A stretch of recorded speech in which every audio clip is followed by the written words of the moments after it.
So the day started with Dormouse. In his presentation, we allowed Cyberpunk Dystopia without the good stuff. And I like how Monerokon set this up because, like day one, day two started with kind of more of like a general presentation, not a technical discussion, but more of a thematic discussion, with this theme being the importance of free and open source software in a world that we live in that is full of surveillance and proprietary software. I have to say, though, during this presentation, I couldn't get it out of my head that Dormouse is basically the doppelganger of Aphex Twin. Okay? I don't know if I'm the only one who noticed that. But Aphex Twin is a musician, one of my favorites. And he looks just like, or Dormouse looks just like Aphex Twin. I don't know. That was something I couldn't get out of my head. Check him out. Anyways, Dormouse, he's some sort of a programmer from Czech Republic. So it's cool getting one of the local guys to do a presentation here. And yeah, he brought up this point, not everybody has to understand everything. And that can be problematic. This is actually kind of a problem with free and open source software. Just because it's open source doesn't mean that it isn't nefarious. So when we compare open source software and proprietary software, the problem with proprietary software is you don't know what's going on inside of it. With open source software, you can literally download and see everything. That's why it's open source, and that's why it's better. But you need to trust the fact that you actually have people who are downloading and looking over the source code, right? Because if no one's actually doing that, then it's just open source, but who cares? People can still put in backdoor stuff into it. And this is actually kind of a problem if no one's paying attention, right? So it's kind of funny, when I'm downloading, let's say a Monero update, right? Monero puts out a new wallet, new node update. And what I like to do is I like to read the notes of what they're adding, what's being patched or whatever. And sometimes I actually will go on GitHub and look at what's being done. I don't know how to write in C++. I don't know. I can't actually read it, but I just because I'm nerdy, I guess, I like to look at it. I don't know why, right? But I do like to kind of look at it. But I wouldn't be able to tell if someone is screwing around or not. So we have to trust that other people are checking that, right? So yeah, there is trust here, and this is kind of a problem. When I update my Linux system, there's a lot of packages being updated and stuff. I'm not going in each one and checking that. Right now, I'm streaming with OBS. I haven't looked ever at any sort of source code for OBS. I'm kind of just trusting that it's being updated correctly. Is that bad? I don't know. I know I'm not alone in this, but this is kind of just how open source things work. So it's good because we have the option of people being able to look at the source code, and because of that, it's better than proprietary software where it's just closed. But it can still be problematic if no one's actually putting in the work to check it. And the thing is, most people, they don't understand how computers work. And, this is something Dormouse, brings up. What went wrong? Well, people kind of just stopped paying attention to this, and people aren't understanding how much data collection is happening. And the problem is going to get worse over time. The next generation of kids coming up, they're mostly on their phones. A lot of them aren't even, computers are boomer stuff now, right? So in defense of this, Dormouse says, use I2P, use Tor, go dark. He also says starve the beast, which I really like. Usually this is applied to big government. You starve the beast by by lowering taxes. So government's forced to make cuts to balance a budget. Because contrary to how governments work these days, governments actually back in the day used to balance a budget. I know, crazy concept. But yeah, you can starve the beast if you cut taxes. In this case, it's starving the beast by not giving them data that they can use. And so he also mentions to go dark on social media because, systems like social media, they rely on large amounts of data. So yeah, I mean, in my opinion, this type of situation that we're in, it's probably not going to get much better. We can grow our niche subgroup that we have, but this kind of fantasy that like overwhelmingly people are going to start adopting open source software, I think people should like be realistic here. And like that's just not going to happen. We can definitely though build a really good underground culture, but normies they're not going to like spend time learning how to use Linux or whatever. It's just not going to happen. So instead, we should ride the tiger. Just deal with it, Deal with this cyberpunk dystopia. Be the best man that you can be. Not only for yourself, but for your friends and family. And keep learning and educating. That's what we can do. Next up, we had Afungible. And this was an interesting presentation, because it was about an attack that he did on Monero a couple years ago. So now he's like coming out and saying, yeah, that was me. So what did he do? He did a spam attack. This is not the 2024 spam attack, which was really, really bad, which happened early 2024. This was actually a spam attack that happened on the eve of the version 15 hard fork. And so basically he spent around $500, maybe a little less than that, and he spammed the network. The attack that happened in 2024, I actually talk about this in Attack of the Poison Outputs. It's unknown what actually caused that attack. But this spam attack was much, much smaller. And, basically in this presentation, he talks about why he did it and what he was trying to find out. And he broke down how he did it. So yeah, he spent time talking about how the blocks are filled or how blocks just work in general. And then he talked about his attack, and he showed some really cool graphs that talked about the preparation that went into the flooding. He also showed images of how the blocks looked once they were being filled, and graphs and stuff showing blocks that were exceeding 300 kilobytes in size. Which actually means the dynamic blocks are triggered at that point. And what happened because of the spam attack? Well, it caused some nodes to fail. Cake wallet users were having transactions that were stuck. There was also this low fee issue that happened. So basically, because there were more transactions that were happening that were being spammed, the mempool was growing in size. And in this case, you actually had to raise your transaction fee to be included in the next block, right? This is how most cryptocurrencies work. Now with Monero, the blocks grow over time, but at the same time, like if you want to send a transaction, well, you want to just like raise your transaction fee temporarily. The problem though was that they weren't raising their transaction fee because nodes weren't notifying them of that. So yeah, that was a problem because people would send their transaction and then they'd have to wait. They couldn't just replace their previous transaction. Monero doesn't have that capability. So that sucked. What sucks even more though is that this problem came back again a couple years later in 2024. So that spam attack that happened in early March, yeah, well, we also had a low fee issue with that as well. So yeah, it's kind of unfortunate it's happened.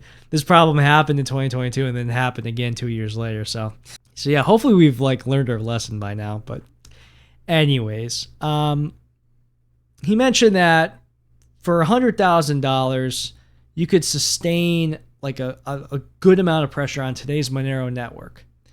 So it is pricey, but like completely doable by someone who's like motivated. And this is a problem. Not really necessarily because of the spam. That does suck. So like that is a problem, but the bigger issue is you can flood the network with poison outputs. So again, if you want to learn more about this and attack the poison outputs, I talk about flooding attacks. It's like episodes 6 through 10. Check that out because I talk about why this is bad if you spam the network. Because if you do spam the network, you can actually break ring signatures with a pretty high degree of accuracy. Yeah, it's not a good thing, and it's really not that expensive. So if someone like really hates Monero and they have a lot of money lying around, you can essentially break Monero. So not good. So then, oh yeah, so he talks about how like the fee algorithm could be improved, and then they just call ArticMine down. So ArticMine, he's the creator of Tail Emission basically, and he's highly influential with dynamic blocks. He comes down to the main stage, and he has like a UFC stare down with Afungible. Like, it was pretty funny. But yeah, no, they talked on stage, and they answered some questions, and it was cool. So throughout the time I've been in Monero has suffered attacks like here and there. In this case, it actually ended up being someone who was trying to improve the network. But you never really know. Like when these attacks are happening, you kind of have to like take a deep breath, know the world's not ending, and adapt. And in this situation, it ended up being a good actor, but sometimes it's a bad actor. So next up, we had YU. She was an Asian lady who was from some university, I think it was in Switzerland, talking about Eclipse attacks. And I'm gonna read the summary here. Now, this was a highly technical discussion, just to be clear, so I'm gonna try to do my best to explain this, but it says here, this is the summary. While the decentralized nature of distributed ledger technology systems suggests the absence of a central authority, it does not eliminate the possibility of supernodes within the network. To investigate this, we collected peerless data from TCP flows, validated our connection inference algorithm, and mapped the Monero network's structure, achieving high accuracy that improves with longer observation periods. This study is the first to uncover connectivity patterns of Monero's updated peer protocol, providing visual and structural insights into its topology. Key focus is an interconnectivity among the 14 highest degree nodes and their immediate neighbors. With a reasonably accurate approximation of the network structure, simulating an Eclipse attack becomes feasible. Furthermore, overlapping neighbors among supernodes enable attackers to reduce the number of unique connections required, making such attacks more cost-effective. So kind of to summarize this, when they say the 14 supernodes in the network, what she's probably talking about is like Cake Wallet and, these major nodes that are pretty much featured as like remote nodes that are recommended to people because they're always on and they're being used by a lot of people. So there's some really cool graphs in this one where basically she shows that how the different nodes are interacting with each other. And it's very clear that there are 14 major nodes that kind of have, I don't want to say like influence over the network, but like they're being used more than other nodes, essentially. So anyway, the presentation starts talking about how peer discovery works on the Monero network. This is technical, but it goes into the different functions that are used by nodes. She then mentions how they put nodes in New York, Europe, and Singapore, and they could just collect the data. So they're just observing how the network was working. So she talks about neighbors in a node network and interactions. So yeah, there's a really cool visualization in slide 14 where it shows the supernodes versus the rest of the nodes. And the 14 supernodes are fully connected with each other. Quote, a remarkably high proportion of direct neighbors of each top degree node are also connected to other top degree nodes. So they're kind of just all connected with each other. Now, an Eclipse attack is a type of cyber attack where a malicious actor isolates a specific node from the rest of the network, manipulating its view of the blockchain. And isolating that node, you can control what that node receives, which potentially leads to double spending, selfish mining, or other malicious activities. And furthermore, in an Eclipse attack, an attacker ensures that the target node only connects to malicious nodes, effectively cutting them off of the legitimate network. You can do this by filling that node's peer table with attacker-controlled IP addresses. And you force the node only to connect to those peers, and once isolated, you can give them false information. So, her kind of theory is that by kind of like simulating the network and getting an idea of the network structure, you can make an Eclipse attack more likely. I don't know if it's like, I don't know how doable it is. It gets pretty complicated here. But it's a pretty cool way of like visualizing how the network looks and also how it functions. So yeah, this was a really cool presentation. Again, very technical. But if you're interested in like the Monero peer-to-peer network and how nodes are like communicating with each other and stuff, this is a cool one to check out. But yeah, definitely more of a technical one. Hopefully I did a good job of describing it. I'm trying my hardest here. Next up, we had ArticMine talking about the Monero fee market for full chain membership proofs plus. So the fees are getting an update. So this is essentially a continuation of the spam attack presentation that we had earlier. And we're talking about how we're improving the fee market. So the current transaction weight for a 2 input and 2 output Monero transaction is 2,200 bytes. And with full chain membership proofs, this is actually increasing to 5,000 bytes. It's not ideal, but this is the trade-off that we have for privacy. And honestly, this is a great trade-off because full chain membership proofs, they maul ring signatures. You know. One really great point here is the only way to address spam is with price. So therefore, like to prevent people from spamming the network, we need to have a fee market that is logical. So ArticMine mentions that penalties are calculated by the percentage increase in block size, which therefore tells us how to calculate fees, because more blocks means less earned Monero. So basically, to give a quick primer on dynamic blocks, if there's a spam attack occurring, block sizes do increase. But they increase based on a formula. And if miners attempt to jam more transactions into a block than necessary, they get penalized. And that penalty results in less of a block reward being sent to them. So remember, there's 0.6 XMR that a miner can receive from mining a block, right? So if a miner goes and jams in way more transactions than necessary, then that block reward will be lowered. And the calculation of how much it's lowered is based on the formula that ArticMine is presenting in this presentation. I'm not going to bother trying to read you guys a formula. You guys just watch the presentation because he kind of talks it over. But this is like, there's a lot of math being done here. But there's a lot of thought that has gone into this. They also talk about the different types of fee markets that are occurring in other proof-of-work cryptocurrencies. So you can compare Bitcoin and Bitcoin Cash to what Monero is doing, which I think is pretty cool. And one really important thing, though, that this is just a comment that I have about cryptocurrency in general, is attention on transaction fees at this high of a level is very unique to Monero.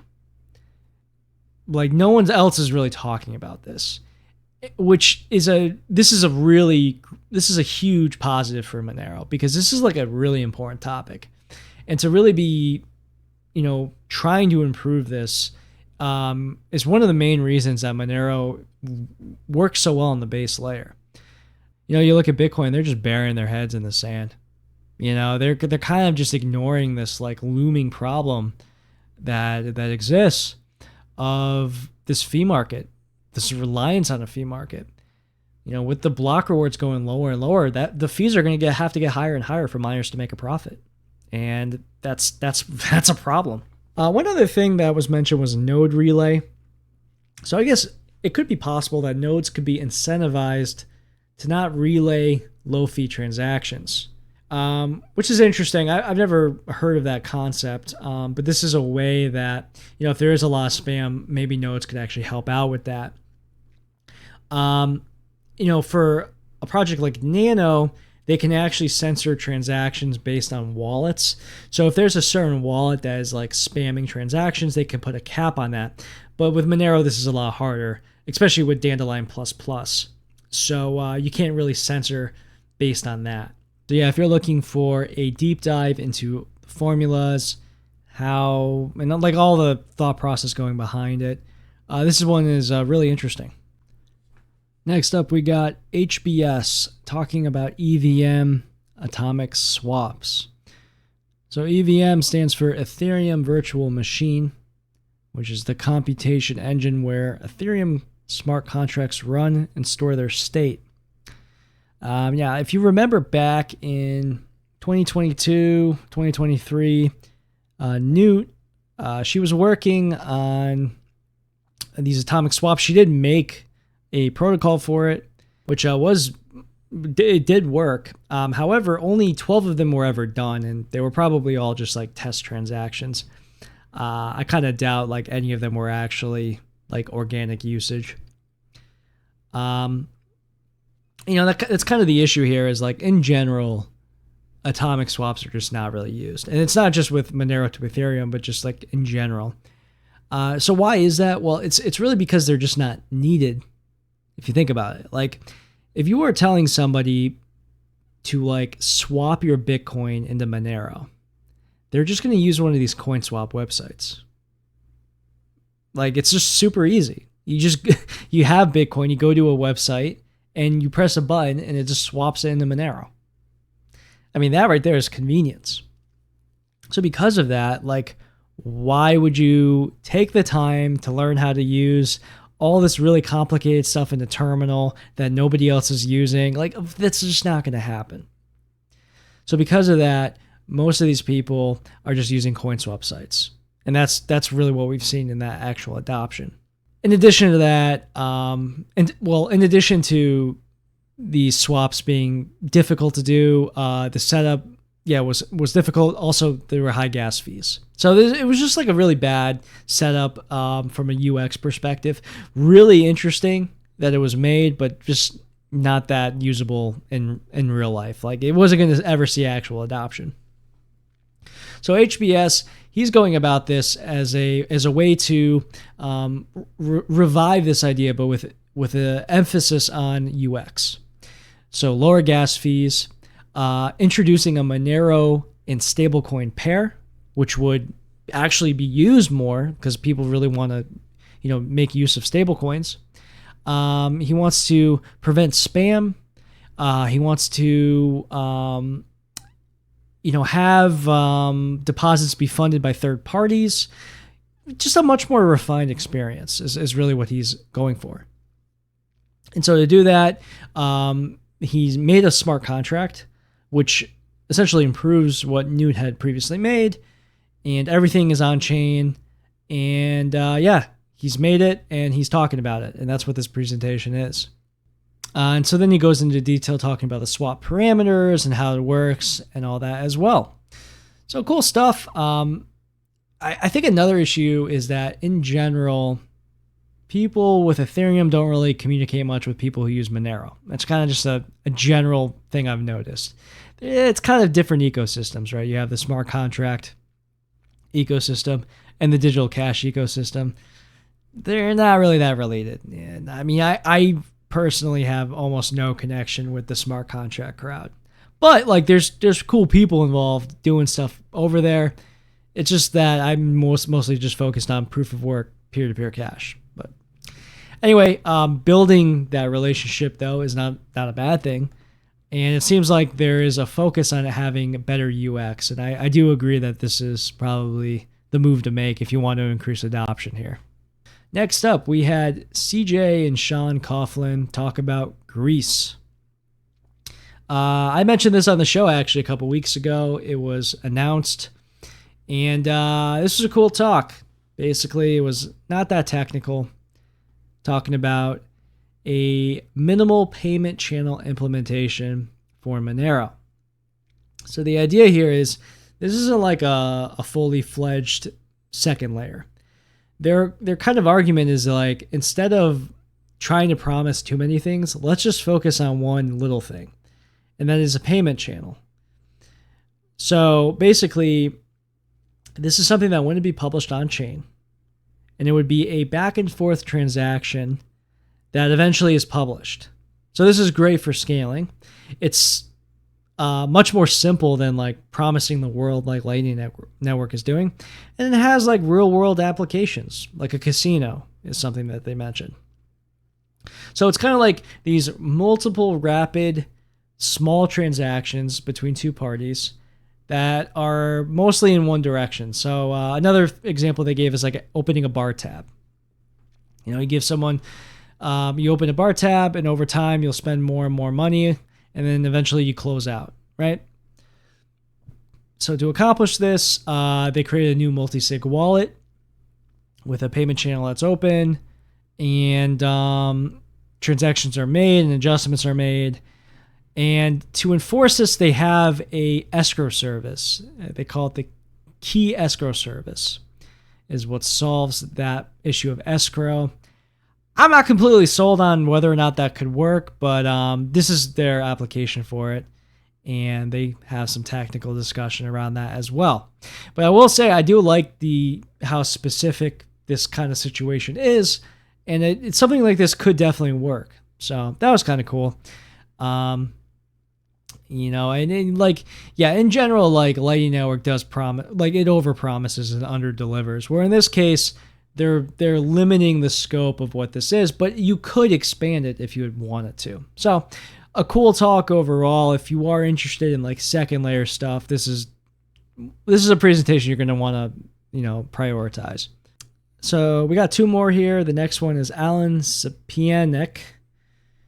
This was the most mathematically dense one so far, and it was about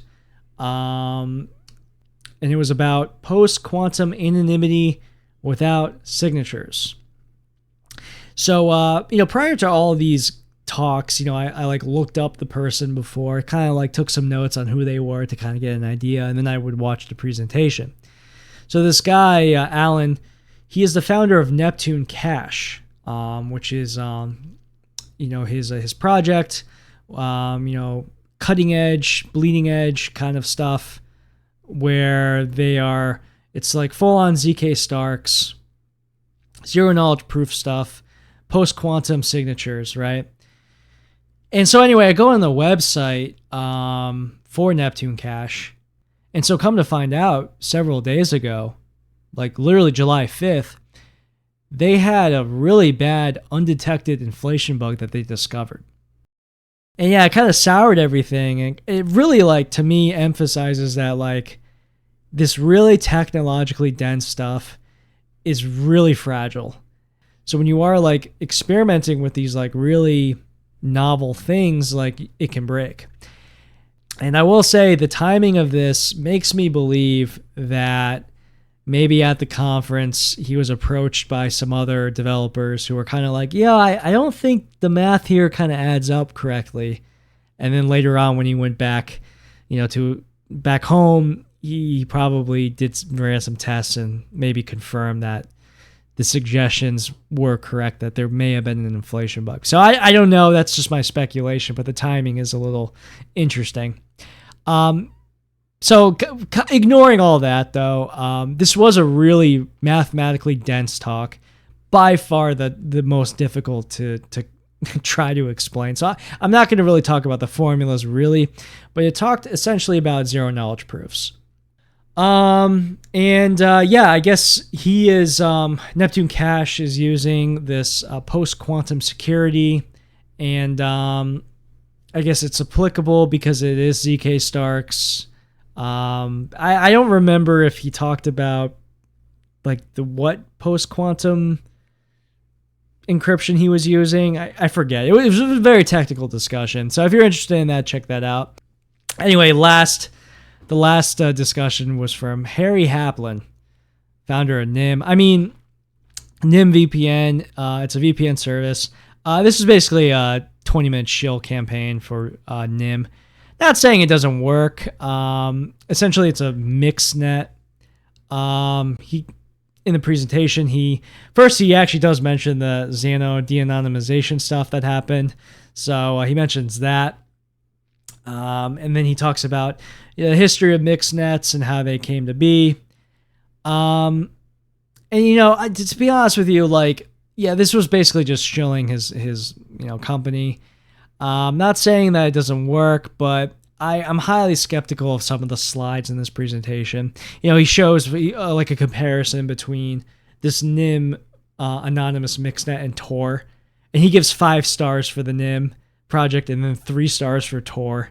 And then he says that Nym protects your metadata, but Tor doesn't. It's just I'm highly skeptical of what he's saying, because Nym is not battle tested.